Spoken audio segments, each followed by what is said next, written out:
الرجيم. بسم الله الرحمن الرحيم. الحمد لله رب العالمين والعاقبة للمتقين والصلاة والسلام على أشرف الأنبياء والمرسلين وعلى آله وصحبه أجمعين. أما بعد، السلام عليكم ورحمة الله وبركاته. برادران اهل اسلام، روز شریف جمعه را از برای یکایک شما و از برای خانواده‌های شما تبریک و تهنیت میگویم و از درگاه خداوند بزرگ مسئلت آن را دارم که پروردگار سعادت دارین را نصیب ما و شما گرداند و خداوند درس تاریخ را از برای ما و شما یک دستورالعمل قرار دهد تا از آن عبرت گرفته و هر کدام علی وسط خویش موافق قدرت خویش کوشش کند که به اسلام بزرگ صف بگذارد، خدمت کند، مانع پیشرفت مسلمانان نشود. آمین. هفته گذشته ما درباره ترجمه قول حضرت علی کرم الله وجهه با شما صحبت داشتیم و به همون جای بسیار حساس رسیدیم که واقعه حرب جمل از آن سرچشمه میگیرد. گفتیم وقتی که معاویه ابن ابی سفیان رضی الله عنهما از بیعت کردن با علی و از سپاریدن امارت شام سرکشی کرد، حضرت علی اعلام آماده باش از برای مردم مسلمان کرد در مدینه منوره و خارج از شهر مدینه اردوگاه خویش را زد و مردم را دعوت کرد که بیایید از برای تحکیم اسلام، زیرا دولتی که در او دو رهبر میشود و دو امیر و سه امیر میشود هیچ وقت سرآغاز نمییابد، هیچ وقت ترقی نمیکند، در اونجا هیچ وقت صلح پایدار و برقرار نمیگردد. حضرت پرچم خویش برآورد خارج از مدینه در ربضان آن موضع و مردم اعلام داشت که بیایید و خاطر تحکیم خلافت اسلامی و سوی شام حرکت میکنید. دعوت او را ننهاد لبیک گفتند. در مدت شهر روزی که حضرت علی بود حوالی 900 نفر شخص آماده رفتن شدند خلاص. قسم زیادی از اصحاب پیامبر صلی الله علیه و سلم از جمع کردن با رفقای خود، از جمع کردن با اشخاصی که در تحت لوای پیامبر یک زمان با دشمنان مبارزه می‌بردند سرکشی کردند. حضرت علی کرم الله وجهه وقتی اعلام داشت که مردم این به خاطر صلح است، به خاطر اصلاح است، سری چشمه شاید گرفتن به بیل شطر شد، نشاید گذشتن به پیل. در ابتدا پیش آب گرفتن بسیار آسان است، به سری بیل هم میتونی سری چشمه را بگیری، اما وقتی که پر شد و حوض مبدل شد و دریا مبدل شد دیگه با فیل گذشته نمیشود، غرق میشود. و دعوتی حضرت علی از صحابه‌هایی که در بدر شرکت کردند، از افضل صحابه کسانی که در جنگ بدر همراه پیامبر شرکت کردند، در میان صحابه‌ان پیامبر از همه مرتبه بالاتر دارند. بعدی چهاریان، بعدی 4 نفر شخصی بزرگ. از اصحاب بدر 6 نفر صحابی بزرگ دعوت امام امیرالمؤمنین لبیک گفتند و اینا را از زمان امام شعبی یکی از علمای بزرگ تابعی که میگوید از 500 نفر صحابی پیامبر من حدیث شنیدم و علم مختم. مؤرخان ما ابن اسیر در الکامل و امام طبری در تاریخ مشهور معروفی تاریخ الامم و الملوک و ابن کثیر در تاریخ مشهور خویش البدایه و النهایه آورده است. نامهاشو حتی آورده شده. اینها شهود زدند. قبل از همه عمار ابن یاسر عمار ابن یاسیر شما خوب میدونید چی کسی بود. عمار ابن یاسیر از غلامان بنی مخزوم بود. همراه پدر مادر خویش، همراه یاسیر و همراه مادرش سمیه اسلام آورد. جبر و خلقت زیادی را در مکه مکرمه کشید. از بس که بیچاره‌ها مملوک بودند، خدمتگار بودند، غلام بودند، حقوق نداشتند، کسی نبود که از ایشان اصلاح کند، چنان جبرهای در حقشان میکردند. ما متاسفانه از جبر حضرت بلال، از عذابهای بلال مخبر هستیم اکثریت ما، اما عذاب و کنفاتی که به خانه یاسیر آمده بود از او بسیاری جوانهای ما شاید آگاه نباشد. ابو جهل ملعون امر میکرد یاسیر موسفه را که از 90 بالا بود 30 سالش کشان در گردنش من میبروردن، گروه سنگای تسخان میخوابانیدنش، آنچنان میزدنش که از خوش میرفت، آبش بشنیدن باز سری هم رتکوبش رو میکردن.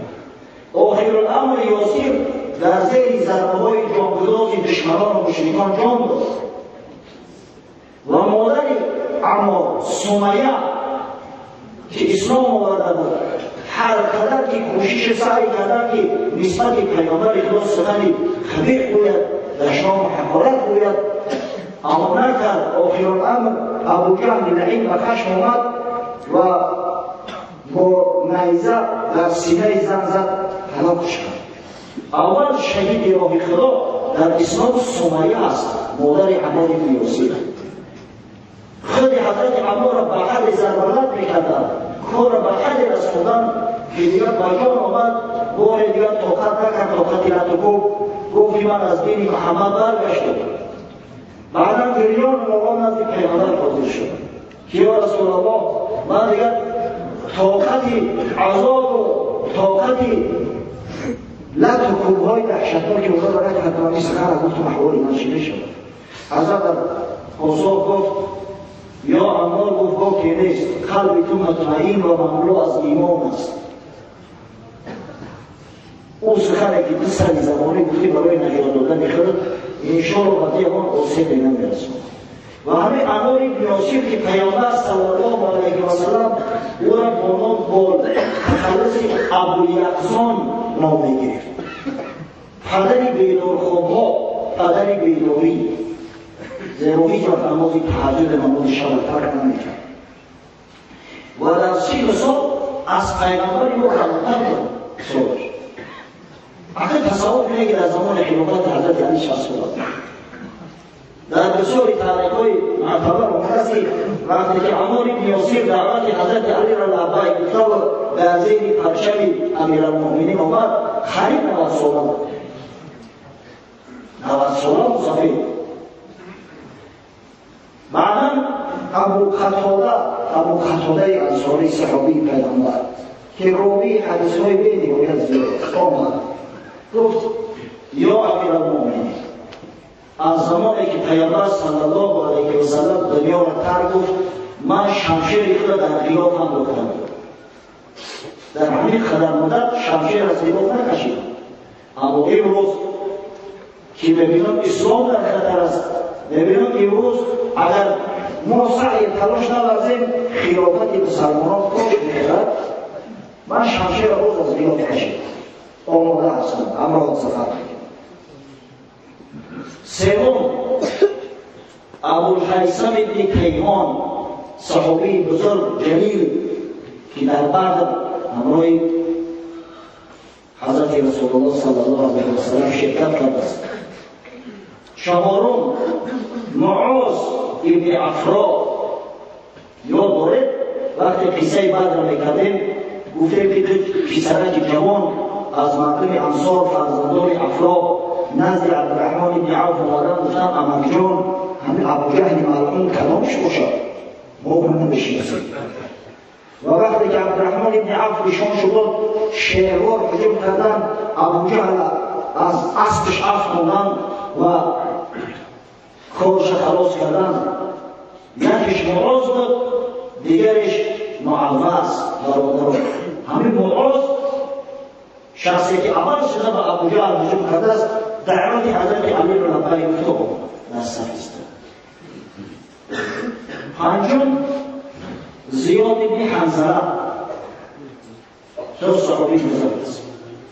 این از شخصان قریب حضرت علی از نزدیکانش یاد باشد گفتیم که مردم مدینه زیاد ابن حنظله را نزد حضرت علی فرستادند بعدی امیر شدنش.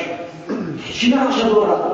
وقتی داخل شد حضرت علی پی بود که بچه خاطر آمده است. گفت یا زیاد آماده باش. گفت آماده با کجا و چی؟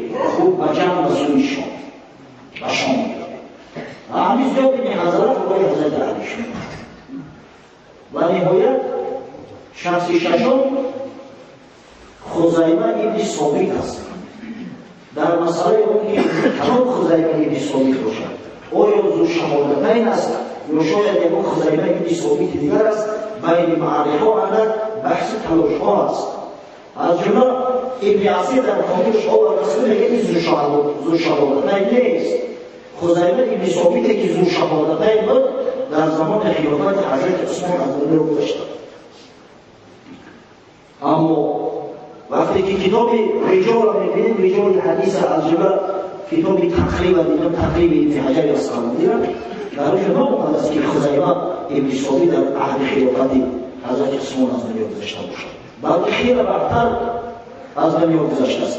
پس از این معلوم می‌گردد که خزیمه ابن ثابت ذو شهادتین است. چرا ذو شهادتین؟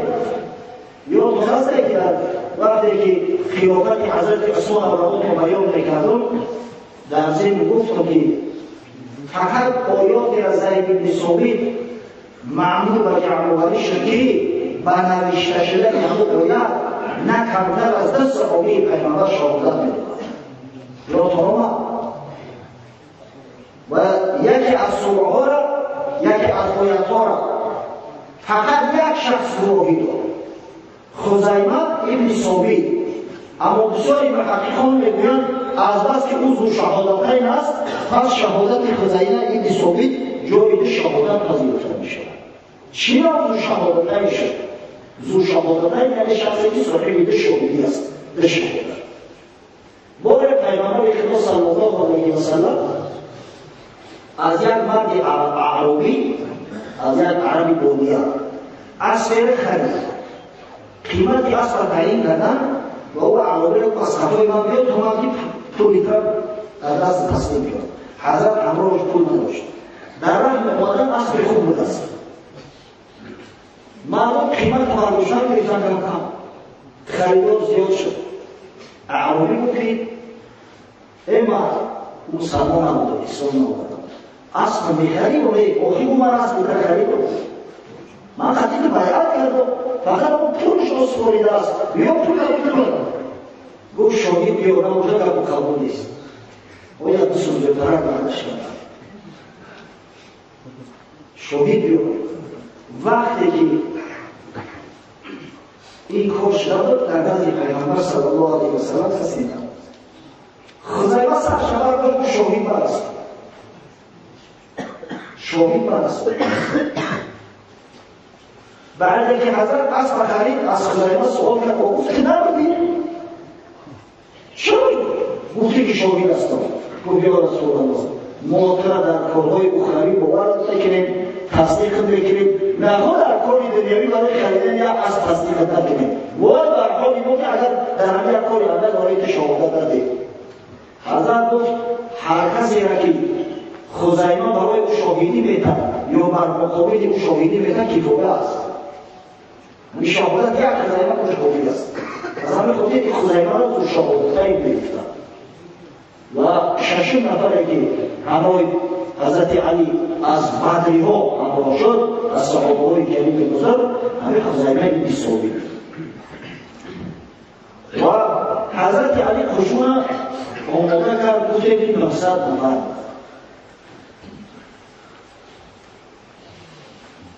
بیرق در دست پسر پهلوانش محمد ابن حنفیه بود.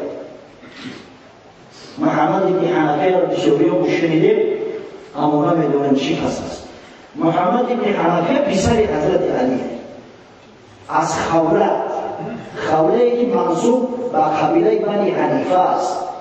از همین خاطر برای مادرش یا برای آن که فهمیده شود همین پسر حضرت علی را با نام محمد حنفیه و زمان میرمند تا اینکه دانسته شود که سخن در مورد کی میرود و این محمد حنفیه بسیار پهلوان ایماندار بود، بسیار شخصی معروف است. حضرت علی غیرت ابوبکر کرده و در دست پسرش داد. اگر شده امام حسن تبیش بود همراه باشد. در طرف راستی لشکر از قسمت میمنه و میسره و خلق عبادت پیدا می‌آید. فرام داره و تیل داره و طرف راست داره و طرف چپ داره. زمانی پیش هم لشکر همین صفا می‌کردند. سرور قسمت راستی لشکر حضرت عبدالله ابن عباس پسر عمکش شاه مفسران قرآن تعیین کرد. از طرف چپ عمر ابن ابی سلمه گذاشته شد. پیش لشکر یک خشوع افریزون آونگرد میگن. آونگرد لشکری طالبی پیش سرورش با دست ابو لیلا ابن عمر ابن جراح برادرزاده ابو عبیده ابن جراح صحابی بزرگ پیغمبر است. وقتی که خشوع مهیا شد راضی به سفر شام شدن، در همین لحظه خبری ناخوش به حضرت علی آمد که در مکه یک عده از صحابگان پیغمبر و مردم مسلمان و زبای تابعین جمع آمده‌اند و لشکر جمع کرده و خشوع سازمان داده ایستاده‌اند. حضرت علی گفت صبر کنید کار اینا به کجا می‌کشد.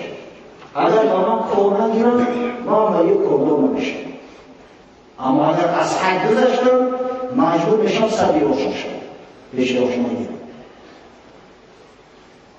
یا در سر اون است که در هنگامی که حضرت عثمان در محاصره افتاده بود، ازواج مطهرات پیامبر صلی الله علیه و سلم همه با زیارت خانه خدا به حج رفتند تا اینکه از این فتنه و آشوب دورتر باشند تحت سرپرستی مادر بیبی عایشه مادر مکه بودند.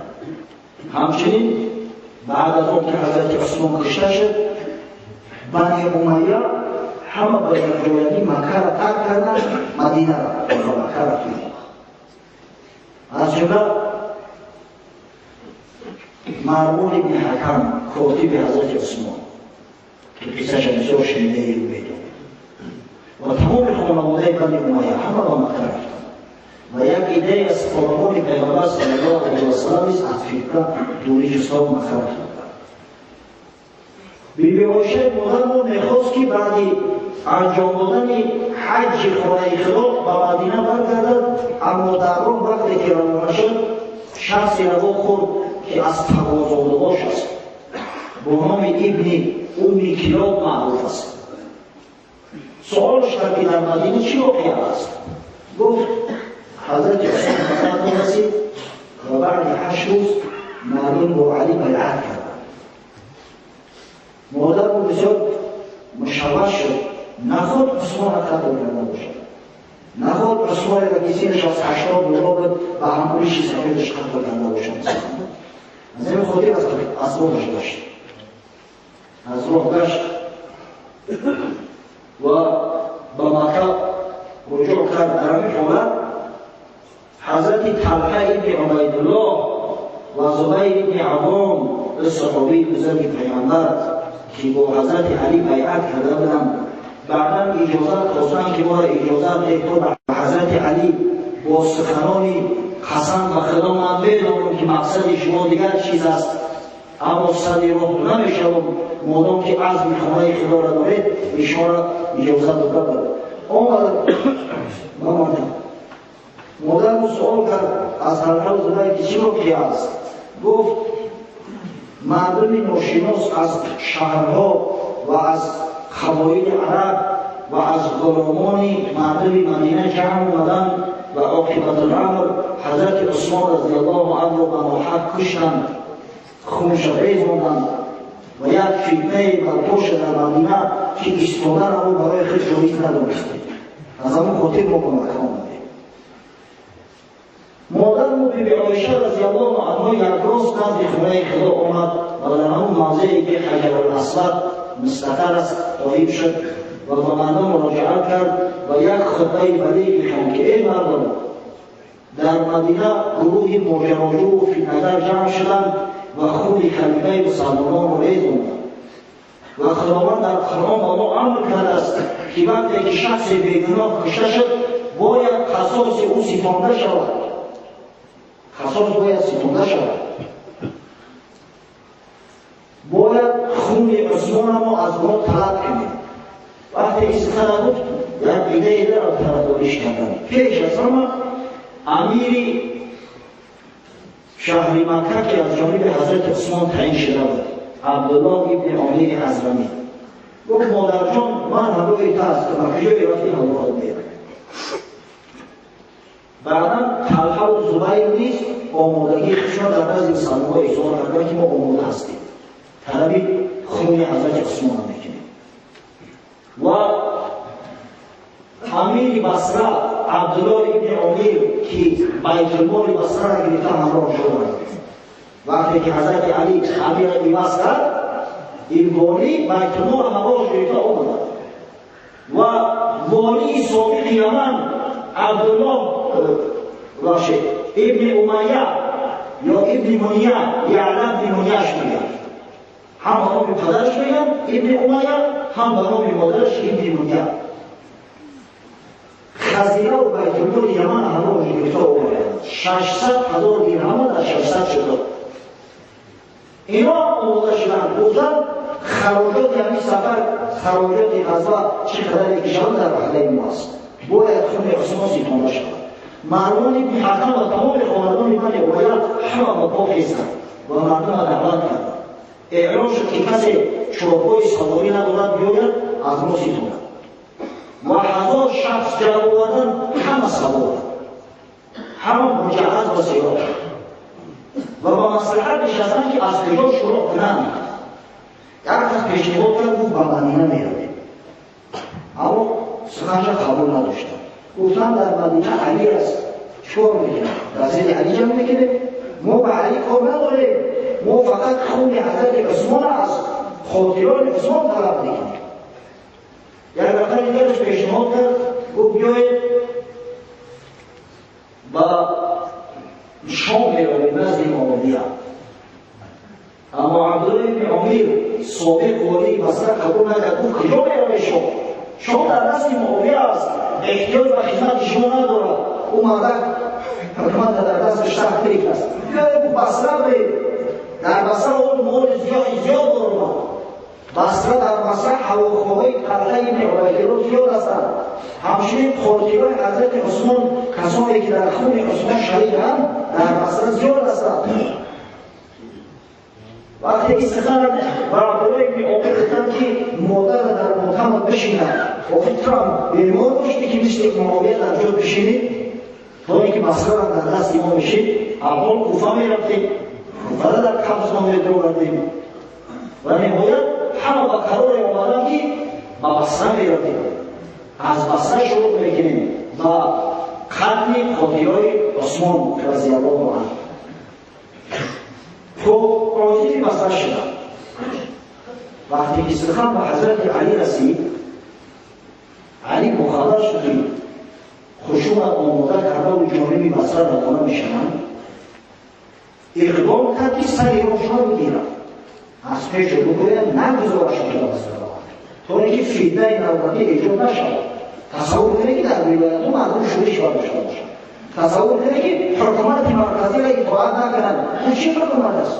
بودیچه ایران میشود.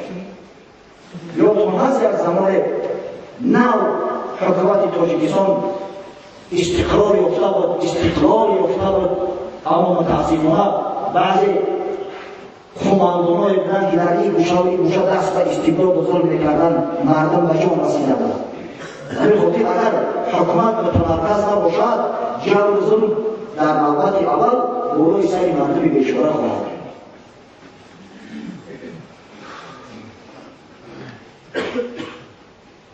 یعلا بن منیه و 200 دینار طلا از برای مادرمون بیبی عایشه یک شتر خرید با نام اسکر، شتر بسیار قوی. چرا این ذکر کرده است از دوره اون که هر قانون همین جمال یاد بشود جمال شطر از شطر نه و همون برای مادر رو بگوشه جمال کردیم به عنوان اسکر در بعض روایات اومده است که از یک عوامی میگفتن همون شطر هم بخرن دیدم که بسیار شطری خالی است گفت 100 دینار گفتم تو دیوانه هستی نخواه شطر 100 دینار باشد در 100 دینار در شطر بخریم گفت دیوانه شما هستی هم سودا میکنیم و هم فروشنده را دیوانه دیگه شطر خدمت بخواه کنم 1000 دینار شطر نمیخوایی نخرید گفتم اگر تو میدانستی که شطر برای کی میخرید از دیزی قدر نرخ نمیدانستی اون برای کی؟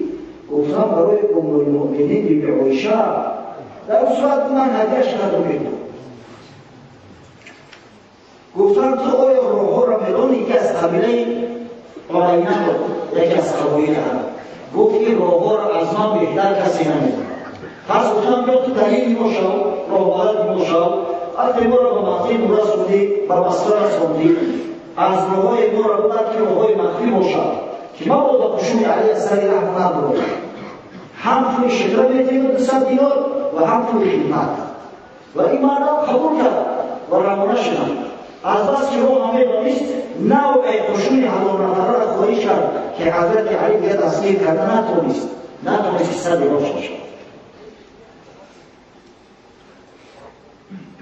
از همین خاطر در مبازر توقف کرد و 2 نفر از نمایندگان خویش دو محمد را محمد ابن ابی بکر و محمد ابن جعفر را به کوفه فرستاد و نزد سرورای کوفه و نزد والی کوفه ابو موسی اشعری تا اینکه مردم اعلام کند و بیایند و به کشتن امیرالمؤمنین پیوندند وقتی که حضرت علی شنید که شورشگران به سوی بصره میروند بسیار خرسند شد گفت الحمدلله که قصد کوفه را کردند زیرا کوفه سرزمین دلیرا است زیرا در کوفه پهلوانای این ملت مستقر هستند زیرا حضرت علی نقشه داشت که کوفه را مرکز خلافت خود تعیین کرد دیگر واسطه علاقه نشمان از مردم مدینه وقتی که اونم کم جمع شد وقتی که شخصایی که در پهلوش بودن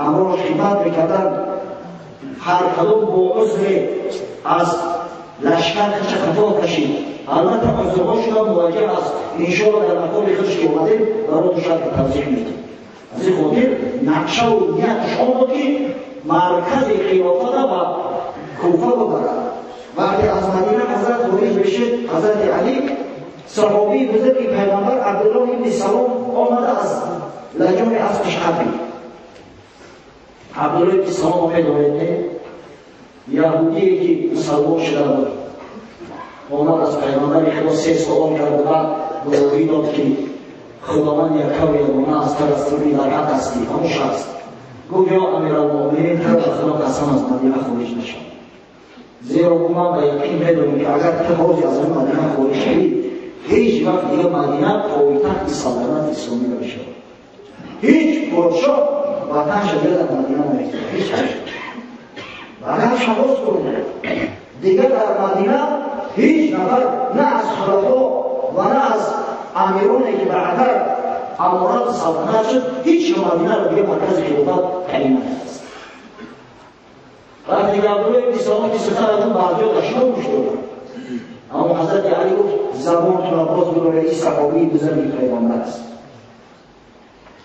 قصه گفتم حضرت علی منتظر دو خاصیدش عبدالله محمد ابن ابوبکر و محمد ابن جعفر در رابطه ایستاده بود که چی پاسخی میآورده باشد در صورتی که کشور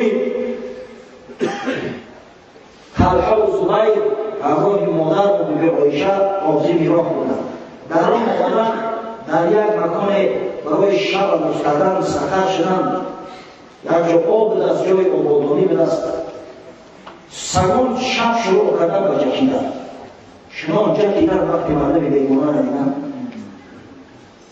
پاسی سگان وقتی از حد زیاد بلند شد مادر رو گفت این چی مکان است چی من دارد و همون رهبرت از قبیله بنی عوینه گفت اینجا را حوعب میگن حواب وقتی این سخن را گفتن این روشه بودن و گریوشی گفت اینا لله و اینا الیک راجعون ما خدا ریم و ما رسول خدا رجوع کنندگانیم من یک حقیقت بگم نیستم تمام من با وقت قبول میکنم زیرا از پیامبر خدا صلی الله علیه و سلم شنیدم باری از ازواج مطهره در اطرافش ایستاده بودند حضرت گفت لیت شعری ایتکن تنبعها کلاب الحواب ای کاش که گفت من میدانستم که کلام شما را سگان حواب بر مقابلش عکاس میزنند پس معنی بشم فرمودم ما دست ندارم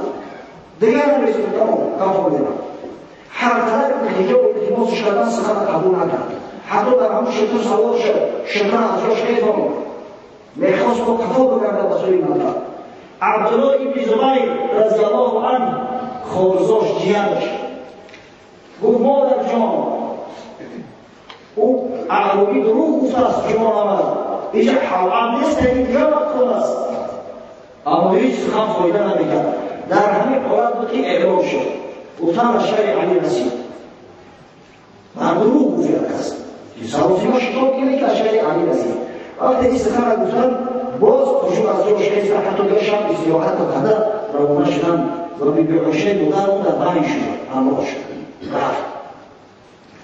وقتی که با بصره نزدیک شدن والی بصره عثمان بن حنیف رضی الله عنه صحابی جلیل پیغمبر که با امر حضرت علی والی تعیین شده بود و در بصره نشست از آمدن شد هنگامی که باخبر شد دو نفر از نمایندگان خبرگان خویش یکی صحابی پیغمبر صلی الله علیه و سلم و دیگر شاگرد حضرت علی ابو اسود دوحلی یکیش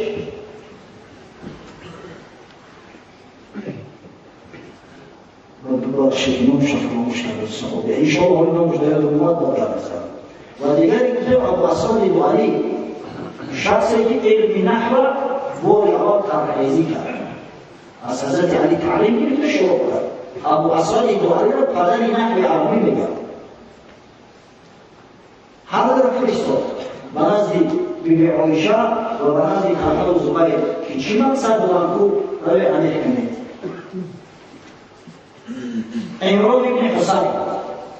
عمران بن حسین الصحابی هر دو آمدن عمران بن حسین و ابو اسود دوحلی در ابتدا با مادر و بیبی عایشه ملاقات کردند که غرض از آمدن چی است مادر شد و صلح صلاح از در میان مسلمانان و طلب کردن خون عثمان رضی الله عنه شما گمان میگه که یک صحابه بزرگ پیغمبر امیرالمؤمنین مسلمانان را قتل میگیره و قصاص کردن نمیشه اگر ما خون امیرالمؤمنین را طلب نگیریم پس ما ترک قرآن کرده ایم قرآن ما را طلب میکنه از ما خداوند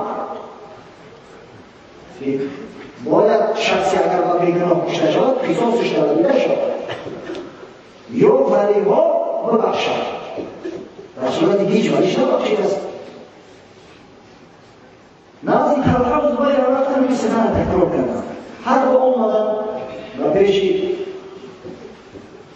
عثمان بن حنیف ابو اسود دوحلی که شاعر خوبم بود سوء علمی بزرگ هم هست حتی بلاحتن یک شعری هم بود یا ابن حنیف قد اوتیت فانفر و طاعی القوم و جاری واصبر ای پسر اگه بسر امتحان اومد مردم دعوت کرد و مستحکم باش و صبر کن عثمان بن حنیف از این مسجد اومد مردم اعلام داشت گفت این شخص ها بر ضد امیرالمؤمنین باقی شدند سرکشی از امر امیرالمؤمنین میکنند پس بیایید تا زمان حضرت علی و شهر بصره رسیدن شهر را دفاع کنیم نمیذاریم که بعد از شورشگرها افتاد در ابتدا عثمان بن حنیف گمان میکرد که تمام مردم بصره همه همراهان حضرت علی هستند اما بحث جنجال‌بار شروع شد یک شخص خیست نام قیس حمیری اوه مردم شما بدونید که طلحه و زبیر و بیبی عایشه مادرمان از شهر آمده‌اند که در اون جهت و پرنده‌های آسمان ببین هستند. کسی حتی پرنده را نمیکشد، از حرم اومده یا با اون پناه میبرند یا جمعگیری اومده و این وعدت پناه میبرند از مکه جای بهتر در کره زمین نیست. مقصد این جنگ است و جنگ اومده و ادعا میکنند که خون عثمان را طلب میکنیم. چی؟ عثمان را ما کشته که نزدیک مردمی بصره میآیند، پس آماده باشید و جنگ میخیزید. اما یک شخص دیگر با نام اسود از قبیله بنی سعد از جاش نیست گفت یا قیس بود زمان تنیگه بود در بصره بود خاطرهای عثمان زیاد هستند. این بیچاره اومدن که ما را کمک کنید تو همین خاطرها را به سزای عمل شده رسونید. البته از کی شدید؟ وقتی عثمان ابن حنیف دید که در میان مردم بصره پناهندگی هست بیچاره در تعجب ماند و انا لله انا الیه راجعون گفت. بعد گفت آسیاب فتنه در گردش افتاد. من از پیغمبر خدا صلی الله علیه و سلم شنیدم که حضرت گفت بعد سال 35 هجری آسیاب فتنه در گردش می‌افتد.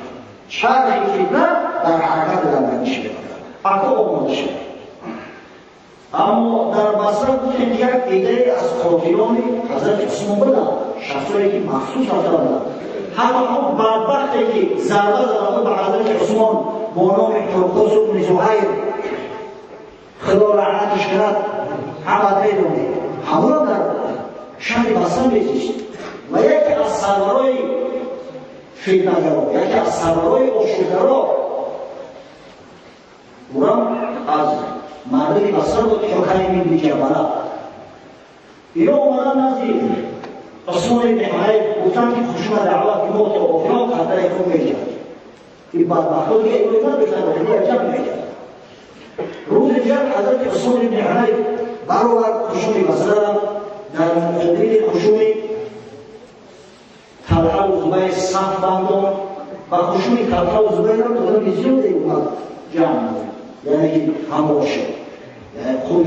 خشون آیسته آیسته به 4000 و 5000 نفر رسید عددش. در مقابل اون خشون 3000 نفره عثمان ابن حنیف صف بستند. بعد شروع شد سخنگویی، هر کس طرف جانی و طعنه میزد.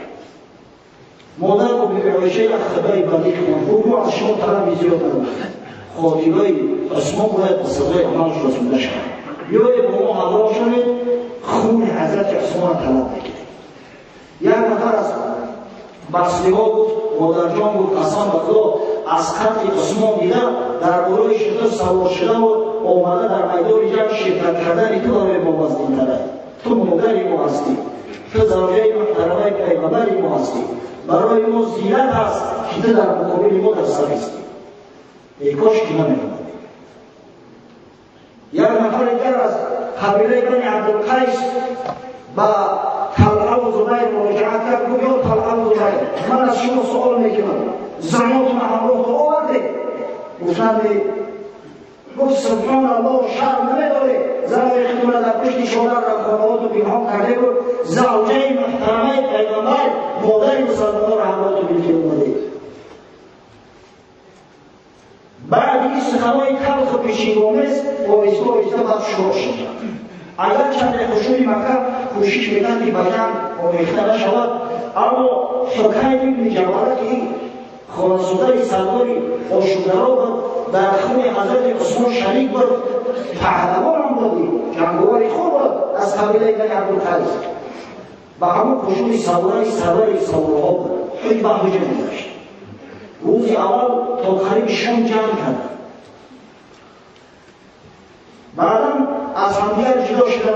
روزی دوم وقتی که با صفا آراسته شده جمع شروع شد، از خشون بصری‌ها آدم زیاد کشته شد. زیرا سرداری لشکر مکه را دو صحابی بزرگ پیغمبر که خرید در تمام جنگ‌ها با حضرت بودند. یک حواری پیغمبر زبیر بن عوام و دیگر حضرت طلحه بن عبیدالله سپر پیغمبر رهبری میکردن. ضرب خاطر با عثمانی تونستن که ضربه مردم بصره را برگردونن و قسمت زیادی از قشون بصره را عقب رسوندن. کشته‌ها زیاد شد. از همین خاطر بسکه‌بالی زاده شدن و صدا بردن که بیاید به یک قرار بیایید تا اینکه خون مسلمان‌ها ریزانده نشود. آخرالامر یک قرارداد شرطنامه بین عثمان بن حنیف از یک جانب و طلحه و زبیر از جانب دیگر بسته شد که در ابتدا ما باید تعیین کنیم که آیا طلحه و زبیر اختیاراً با حضرت علی بیعت کردند یا مجبوراً. وقتی از طلحه و زبیر سوال میکردن میگفتند ما در زیر شمشیر بیعت کردیم، ما اختیاری بیعت نکردیم. و برای تعیین کردن تا زمانی که همین کار تعیین نشود گفتند که از جمع خودداری بگیریم، هر کس در همون موضعی که هست در همون سکونت بکنند، هیچ کس با مال جان همدیگر دست تعرض دراز نمیکند. و وقتی که تعیین شد اگر معلوم داشت که اختیاراً طلحه و زبیر با علی رضی الله عنه بیعت کردند، پس اونا مخیر هستند، یا که ترک میکنند مسئله را بگیرند یا که در مسئله سکونت میکنند، اما تحت متابعت حضرت علی در زیر حکم حضرت علی، یعنی که بیایت عثمان بن حنیف به عهده بگیرد، قبول بکند. و اما اگر معلوم شود که همین بیعت مجبورا بود، مکرها بود، در زیر شمشیر بود، در این صورت عثمان بن حنیف مسئله از روی طلحه و زبیر تسلیم میکند، بخواهد در اون مسئله زندگی میکند در زیر فرمان اینا، و اگر نخواهد به هر تجربه که دیرش بکشد قبول میشد. همین قرارداد شرطنامه را باید تعیین کردن و قاضی مصر کعب بن سور را شخصی و مدینه منوره فرستاد. کعب بن سور و مدینه روز جمعه در مسجد جمعه به مردم مراجعت کرد و شما را به خدا قسم را گفت مردم مصر فرستادند یک فتنه بسیار عظیمی در مصر برپا شده ایستاده است، مسلمان خونی مرادی مسلمان شده ایستاده است. شما گویید که آیا طلحه و زبیر اختیاراً بیعت کردن با حضرت علی یا مجبوراً؟ همه خاموش شد. 3 بار سخن تکرار کرد. ناخواست اسامه ابن زید صحابی پیغمبر پسر زید بن حارثه گفت یا کعب مجبوراً بیعت کردن در زیر شمشیر اشتر نخلی. وقتی سخن گفت سهم بن حنیف در نزد شد، مساج آمد از گریبانش دید که این چیز خواهد است بگیم از خدا شاید نمیدونید و شخصایی که میدونستن که او مجبوران نیست، بیعت مجبوران نمیشه اونا هم خیستن خریده که اسامه زندگی میزاید در اونجاش قدر کنید. اما در همین حالت یک ایده از صحابه‌های پیغمبر صهیب رومی همراه زید بن ثابت و یک چند نفر دیگر آمدن، احوال وقتی دیدن زدن اسامه بن زید از دست مردمی به غضب آمده کش را برو گفتن تو دیوانه هستی تو چی بگو؟ او من دیدم که اشتر نخعی سرور آشوبگرای کوفه پیش شمشیر کرد گریبان شد.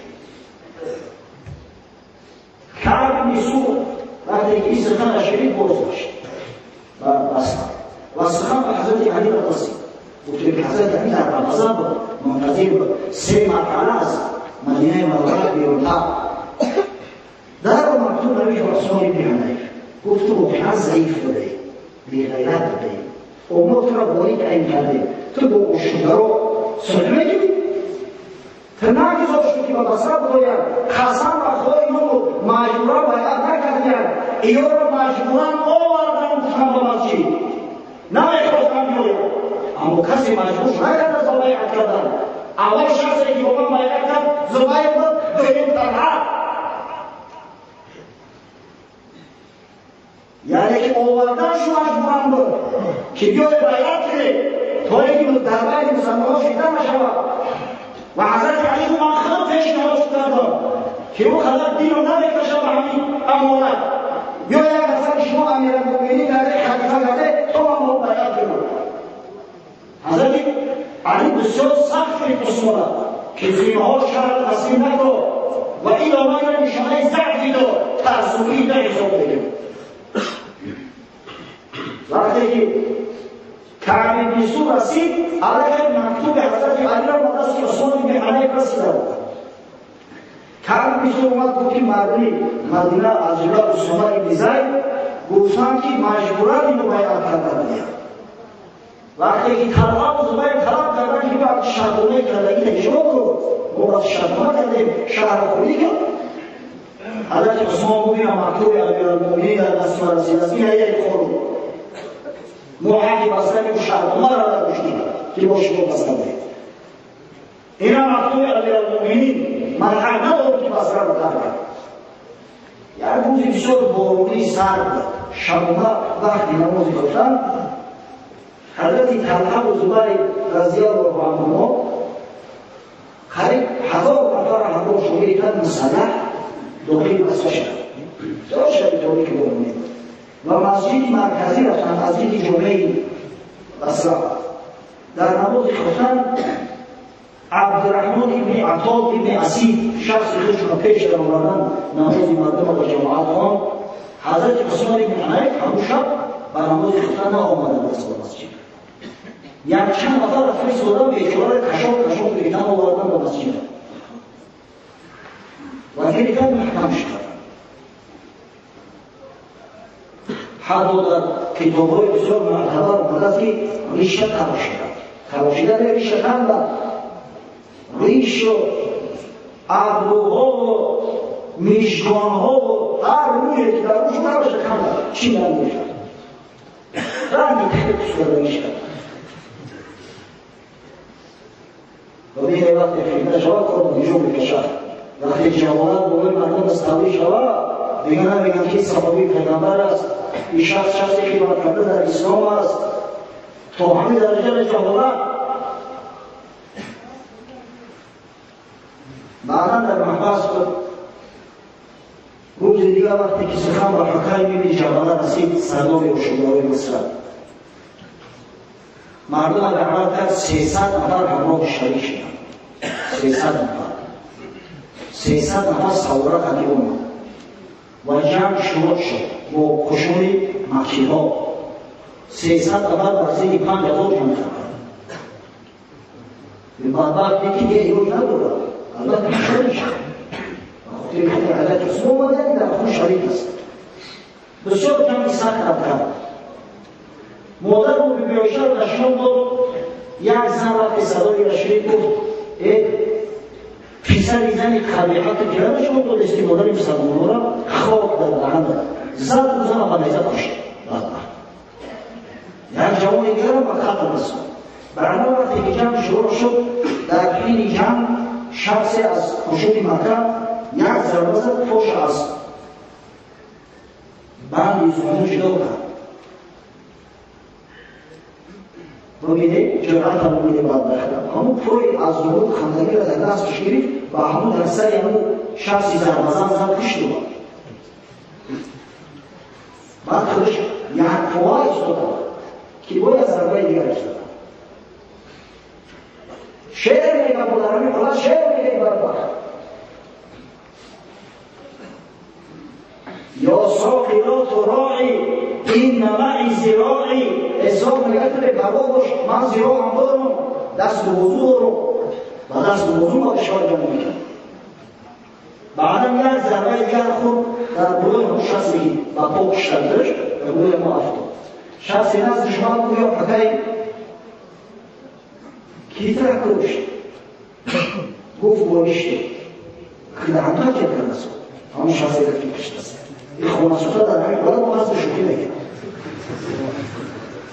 قیسه بودم همون 300 نفر فقط 3-4 نفر رو جمع سالمت دیگه همش قتل شد همه خاطره حضرت عثمان بود در خون حضرت عثمان با شهید از میان ما همون شخصی که بود ضربه اول به بعضی روایات به حضرت عثمان زده بود هرقس ابن زهیر خلاص کرد گریخت و به قبیله خودش قبیله بنی سعد پناه بود نزد سردار قبیله احمد بن قیس اومد و احمد بن قیس گفت از ما هستیم، هیچ نبود نداره و میده ضرر رسون.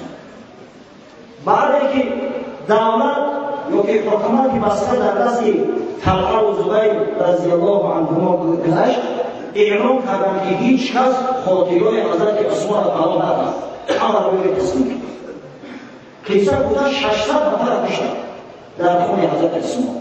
مردم هم که کردن یا کسایی را که در همون فتنه شریک بودن آوردن تسلیم کردن، از یک بار قتل شمشیر زدن شد. بر استثنای جنایتکار اساسی هولوکاست ابن زهیر. ببینید همون که حضرت علی بود. حضرت علی شما شور میکنه با طلحه و زبیر. شما رو طلب خون نکرده بود. 10 قسمه کشیم 10,000 دلار وسیع بودید. اینا همش قبیله دارن، پشتنما دارن، نماینده دارن. حال ایست که اگر حکومت مستحکم شد، یک خوبه شدیم، یک دولت شدیم، بعد خون حضرت عثمان گرفتن سر میشود. پیش از پولش تو چند نه روزه. ببینید طلحه و زبیر چندین مراتبه نزد احمد بن قیس شخص فرستادند که همون هولوکاستی را که در خون عثمان شریک است، یکی از قاتلای حضرت عثمان است تسلیم کرد، گفت این مربوط به ما است و شما نخواهید بخواهیم خطش بگیریم نخواهیم بگذاریمش نیستم. من چون قتل میکردم با احمد جمع کردم، زیرا احمد سرور قبیله بنی سعد، یکی از قبیله‌های بسیار بانفوذ قدیم بود. گذشته از این صحابی پیغمبر بود، بسیار شخصی پهلوان، شخصی نامدار و معروف و مشهور بود. جرأت نمی‌کردن تفسیر او بریزن. ولی پیشتر بدانید احمد بن قیس در جنگ صفین همراه حضرت علی جنگ کرده است. بعضی معاویه اما بعدیان وقتی که به شام رفت، بعد مثلا امیر تعیین شدن معاویه، وقتی که حضرت علی را خارجی رو کشته بودند، حکومت هم در دست معاویه گذاشته بود. معاویه مقدمش بسیار گرامی داشت. وقتی که بنی امیه شروع گفتند که اوحی رفیق حضرت علی بود، همراه علی نزدیک دیگه جمع کرده است، تو چرا اینا پشتیبانی می‌کنی؟ گویا مردکو شخص یک مشتاق گذشته در زیر میدانش 50,000 دلار جمع شد. این شده ما احمد بن قیس آدم معروف و مشهور و قولی موزه افخاریته دارد. افخاریته باید احترام داشت. می‌فهمید احمد بن قیس است و همه هولوکاست در نزد خودش نگه داشت. همون پیشگویی که حضرت علی کرده بود به حضرت طلحه و زبیر، همون جمعه احمد داشت. از طرف دیگر معلومی قبیله بنی عبدالقیس که حکیم جبره از اونها بود و غضب اومدن، گفتن چرا شما شخصی ما را کشته؟ حکیم یکی از رهبران ما بود، این را کشته و هولوکاست از هولوکاست قصاص طلب نمی‌کنید.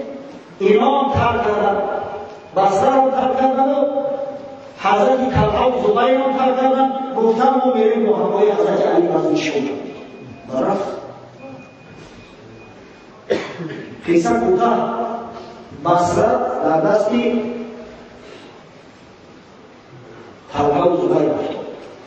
حضرت علی در رمضان منتظر که خیر محمد ابن ابوبکر و محمد ابن جعفر خبری مردم کوفه را میبرند. این دو محمد اومدن به شهر کوفه.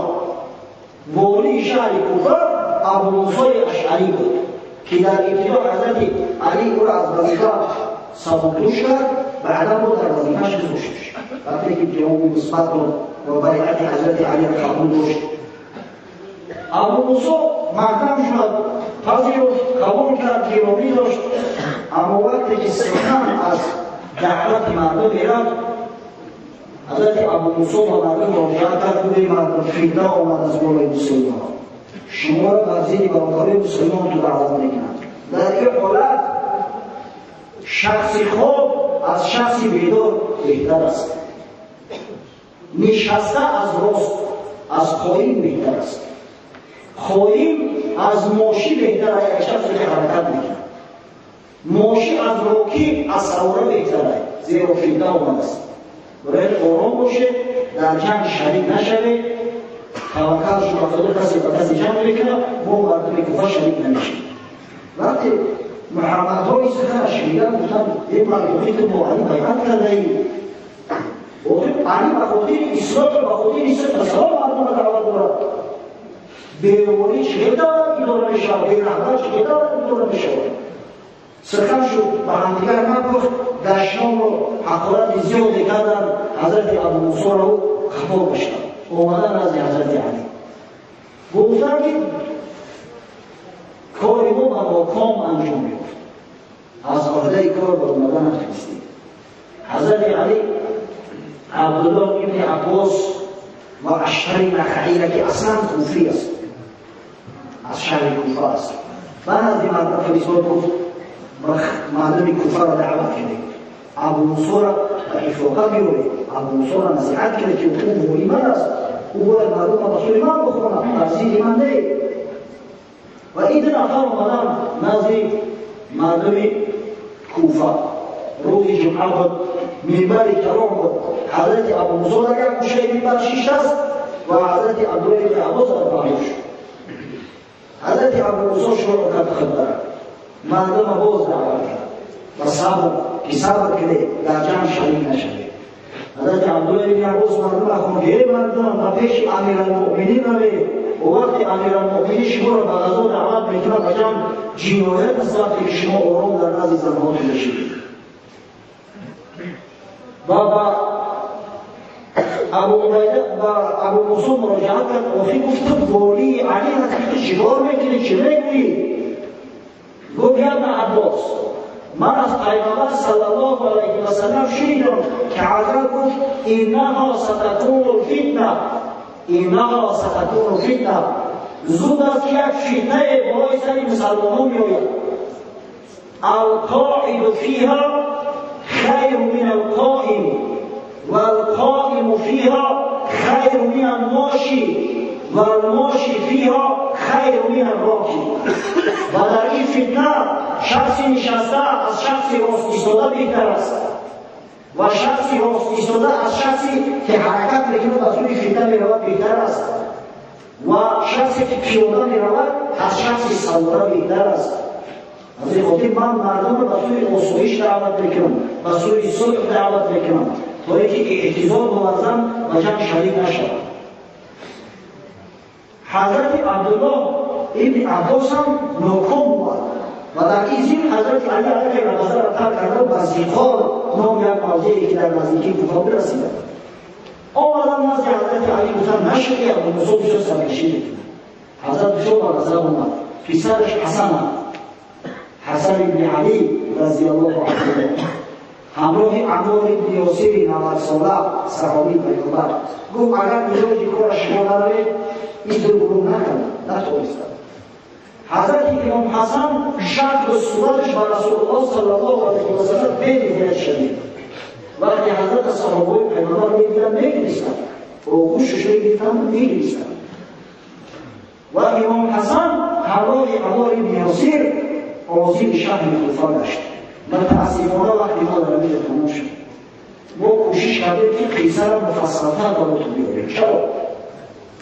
برای اون که امروز متاسفانه در جامعه عقاید اهل تشیع زیاد شده است شیعه درآباد زیاد شده در تاریخ اگر مختصرا حرف زنیم دلیل حجتها را نیاریم شاید هم اهل تشیع برایش باید بهونه کنند یک مثالی را از کتاب‌های تاریخی ما بیارند که ما و شما نشنیدیم شاید گمانبر میکنند از همین خاطر در بعضی جاها وقتی که مفصلا صحبت بکنم خواهش میکنم در بیرون بگیرید که وقتی که هر یک اهل هوا اهل تشیع و دیگران میخواهند که اصحاب پیغمبر صلی الله علیه و سلم طعنه زنند شما توانید با دلایل با برهان با وجه‌ها که چرا این سخن گفت دلیل حجتش چی بود سخن اونها را رد کرده توانید و آخر دعوانا ان الحمد لله رب العالمین ربنا آتنا فی الدنیا حسنه و فی الاخره حسنه و قنا عذاب النار برحمتك یا ارحم الراحمین